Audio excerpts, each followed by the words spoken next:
رواجی ذہن۔ ایلیس ہووے امریکہ کے مشہور شہر میساچوسیٹس کا ایک معمولی کاریگر تھا۔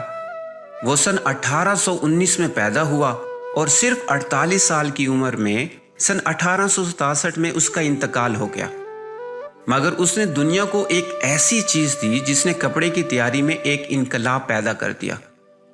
یہ سلائی کی مشین تھی جو اس نے سن 1845 میں ایجاد کی۔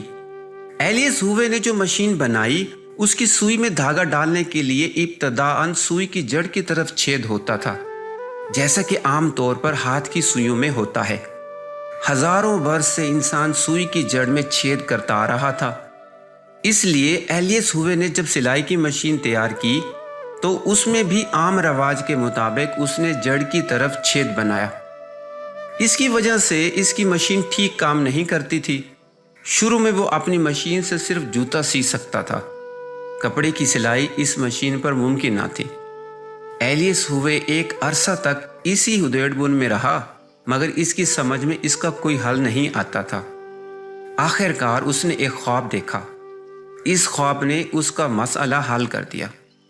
اس نے خواب میں دیکھا کہ کسی وحشی قبیلے کے آدمیوں نے اس کو پکڑ لیا ہے اور اس کو حکم دیا کہ وہ 24 گھنٹے کے اندر سلائی کی مشین بنا کر تیار کرے، ورنہ اس کو قتل کر دیا جائے گا۔ اس نے کوشش کی مگر مقررہ مدت میں وہ مشین تیار نہ کر سکا۔ جب وقت پورا ہو گیا تو قبیلے کے لوگ اس کو مارنے کے لیے دوڑ پڑے۔ ان کے ہاتھ میں برچھا تھا۔ ہووے نے غور سے دیکھا تو ہر برچھے کی نوک پر ایک سوراخ تھا۔ یہی دیکھتے ہوئے اس کی نیند کھل گئی۔ ہووے کو آغاز مل گیا۔ اس نے برچھے کی طرح اپنی سوئی میں بھی نوک کی طرف چھید بنایا اور اس میں دھاگا ڈالا۔ اب مسئلہ حل تھا۔ دھاگے کا چھید اوپر ہونے کی وجہ سے جو مشین کام نہیں کر رہی تھی وہ نیچے کی طرف چھید بنانے کے بعد بخوبی کام کرنے لگی۔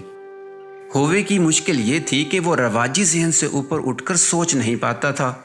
وہ سمجھ رہا تھا کہ جو چیز ہزاروں سال سے چلی آ رہی ہے وہی صحیح ہے۔ جب اس کے لاشعور نے اس کو تصویر کا دوسرا رخ دکھایا، اس وقت وہ معاملے کو سمجھا اور اس کو فوراً حل کر لیا۔